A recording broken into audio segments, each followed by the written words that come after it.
हर हर महादेव मित्रों, आज के लगभग 80% लोग देर से उठते हैं और देर से स्नान करते हैं। आज के मनुष्यों को यह बिल्कुल भी ज्ञात नहीं है कि उनके इस आदत के कारण उनके जीवन पर क्या प्रभाव पड़ता है। वे इस बात से अनजान हैं कि उनकी सिर्फ एक गलती उनके सभी पुण्यों का नाश कर रही है। आज के वीडियो में हम आपको बताएंगे कि सुबह देर से स्नान करने से आपके सभी पुण्य कैसे नष्ट हो जाते हैं। इसके साथ ही हम श्री कृष्ण की एक अद्भुत कथा के माध्यम से जानेंगे कि किस समय व्यक्ति को स्नान करने से पुण्य की प्राप्ति होती है और स्नान करते समय किन मंत्रों के उच्चारण से आपको धन, समृद्धि और अनेक पुण्यों की प्राप्ति होगी। इसलिए इस वीडियो को अंत तक जरूर देखें और इस वीडियो को ज़्यादा से ज़्यादा शेयर करें ताकि हमारे सभी भाई बंधुओं को इस बात की जानकारी हो और उन सभी को पुण्य की प्राप्ति हो और उनकी सभी इच्छाएं पूर्ण हो। तो इस वीडियो को अंत तक देखें और अगर यह कथा आपको पसंद आए तो इसे लाइक, शेयर और सब्सक्राइब ज़रूर करें। तो आइए आज के इस अद्भुत कथा का प्रारंभ करते हैं। मित्रों, एक समय की बात है। एक बार भगवान विष्णु और माता लक्ष्मी क्षीर सागर में शेषनाग की शैया पर विश्राम कर रहे थे।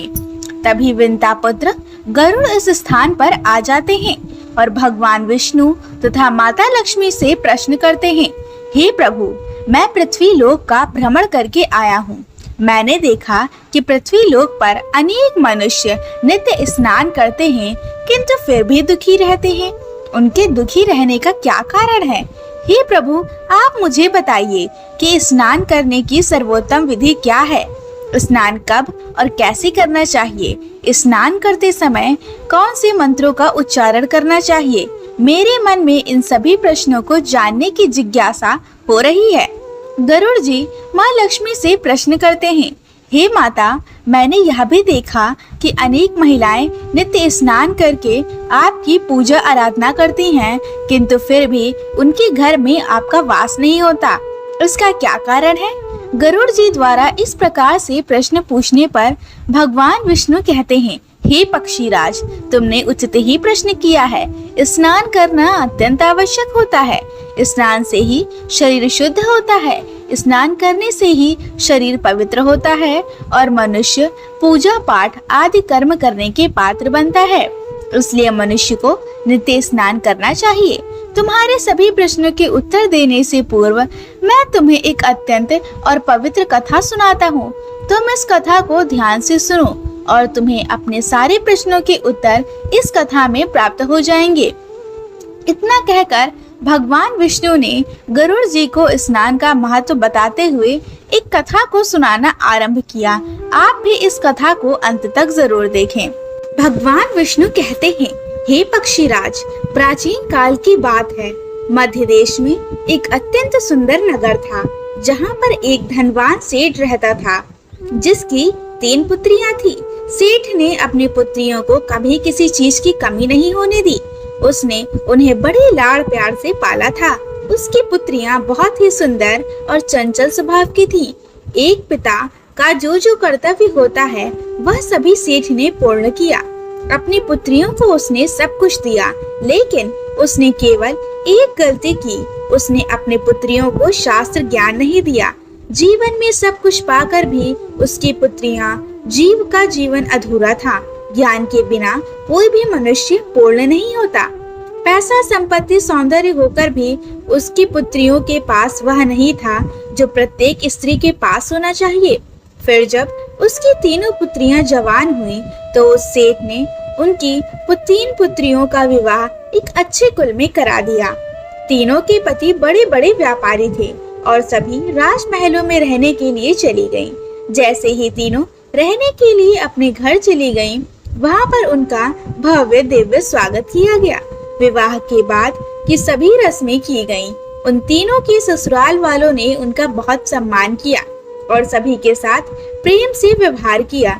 वे तीनों अपने ससुराल में बड़े ही मौज से रहने लगीं। तीनों सुबह देर से जागती थीं, देर से स्नान करती, बिना स्नान किए ही भोजन किया करती थीं और कभी कभी ही पूजा पाठ किया करती थीं। उनकी सास ने उन्हें कई बार टोका, लेकिन किसी ने अपनी सास की बात नहीं सुनी और अपनी ही मनमानी करने लगी। लेकिन जैसे जैसे समय बीतता गया, उन तीनों पुत्रियों के ससुराल में परेशानियां बढ़ने लगी। तीनों के पतियों को व्यापार में आर्थिक नुकसान होने लगा और धीरे धीरे उनका सारा व्यापार डूबने लगा। दूसरों से कर्ज लेकर वे अपने व्यापार को चलाने लगे, लेकिन फिर भी उन्हें घाटे का ही सामना करना पड़ा, जिससे घर में क्लेश होने लगा, बारंबार लड़ाई झगड़े होने लगे। जब से यह तीनों उन घरों में रहने के लिए चली गई थीं, तभी से उनके घर में संकट आने शुरू हो गए थे। उन तीनों बहनों के ससुराल में पैसे की इतनी तंगी हुई कि उन्हें अपना घर बेचने पर मजबूर होना पड़ा और वे सभी झोपड़ी में जाकर रहने लगे। लेकिन वे तीनों बहनें झोपड़ी में रहना पसंद नहीं करती थीं, इसलिए वे अपने ससुराल को छोड़कर मायके में वापस आ गईं और अपने पिता के साथ रहने लगी। अपने घर पर आकर भी उन तीनों की आदत नहीं बदली और घर पर आकर भी वह तीनों बहनें बड़े मौज से रहने लगी। वहाँ पर भी वे तीनों देर से उठती थीं, देर से स्नान करती, बिना स्नान किए ही भोजन किया करती, जिसके कारण से उनके पिता को व्यापार में नुकसान होने लगा और उनकी भी आर्थिक स्थिति खराब होने लगी। फिर एक दिन उनके द्वार पर भगवान विष्णु के एक साधु का रूप धारण करके आए। सेठ ने उन साधु का प्रेम से स्वागत किया और उनके पैर धोकर उन्हें प्रणाम किया। फिर सेठ ने उस महान साधु को अपना दुख बताया और उस पर निवारण करने के लिए उपाय पूछा। सेठ ने अपनी तीनों पुत्रियों को भी बुलाया और साधु को उनके बारे में भी सारी हकीकत बता दी।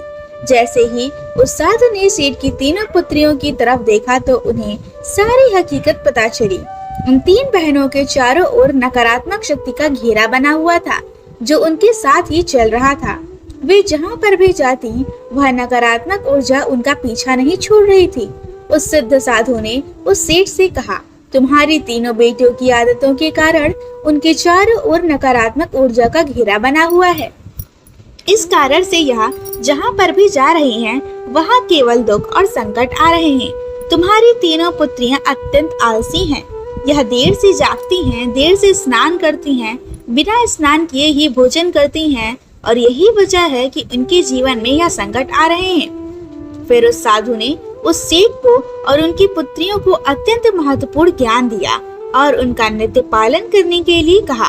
भगवान विष्णु कहते हैं, हे वत्स, स्नान के 4 प्रकार होते हैं: ब्रह्म स्नान, देव स्नान, आर्ष स्नान और मानव स्नान तथा दानव स्नान। इन्हें समय के अनुसार वर्गीकृत किया गया है।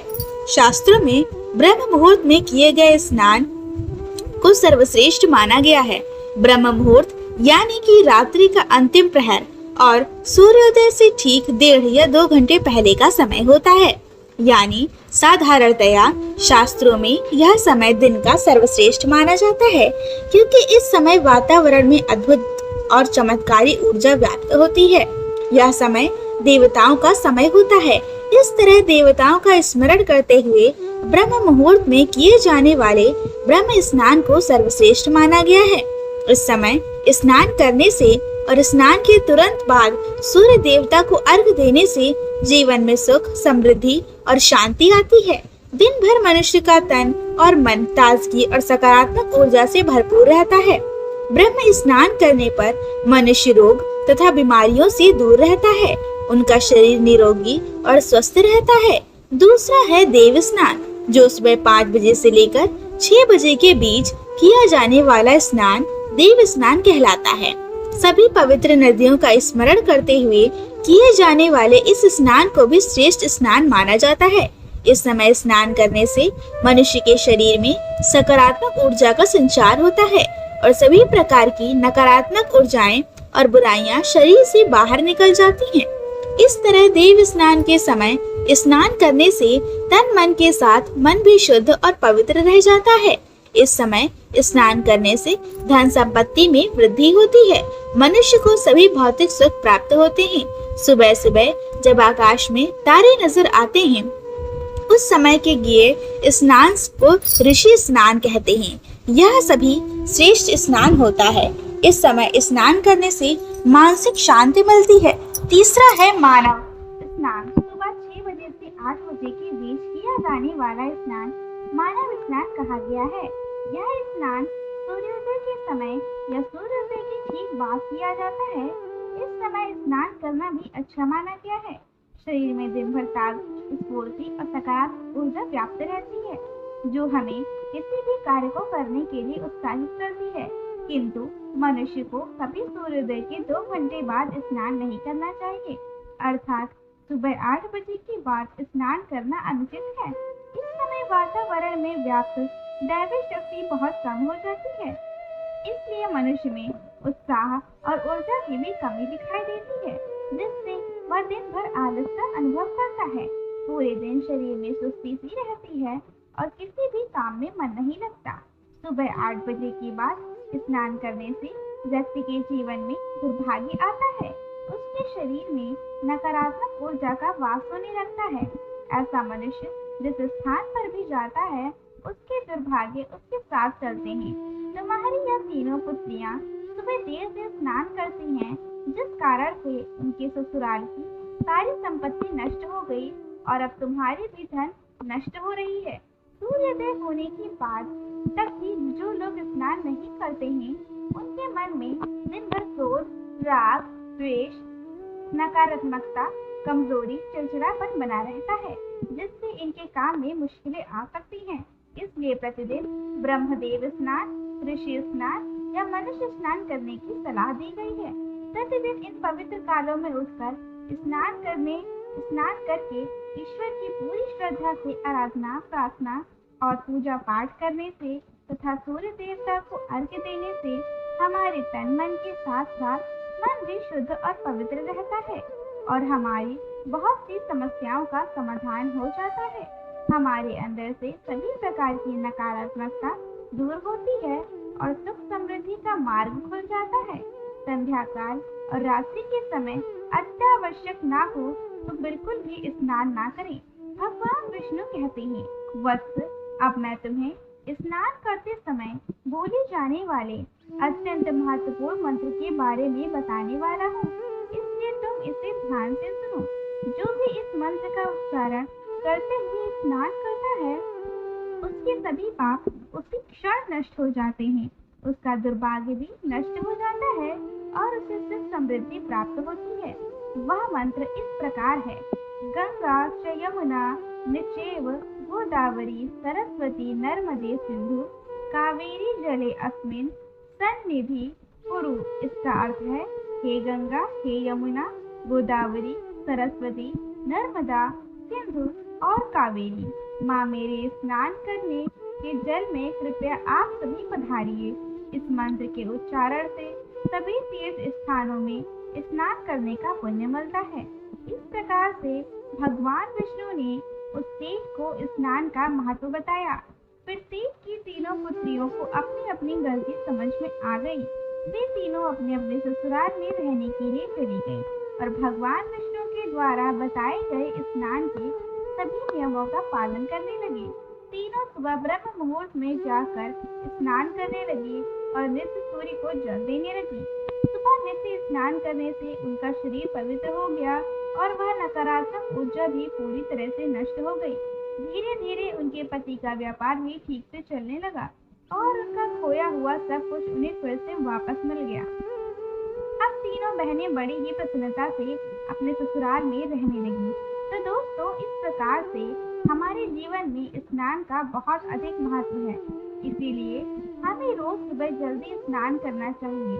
सुबह 8 बजे के बाद स्नान करना अशुभ होता है। इस प्रकार से भगवान विष्णु ने गरुड़ जी को स्नान का महत्व बताया। अगर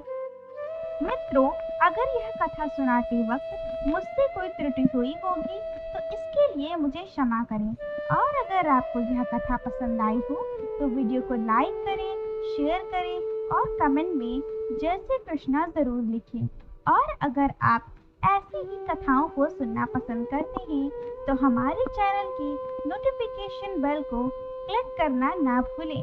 आप सभी का दिन शुभ हो।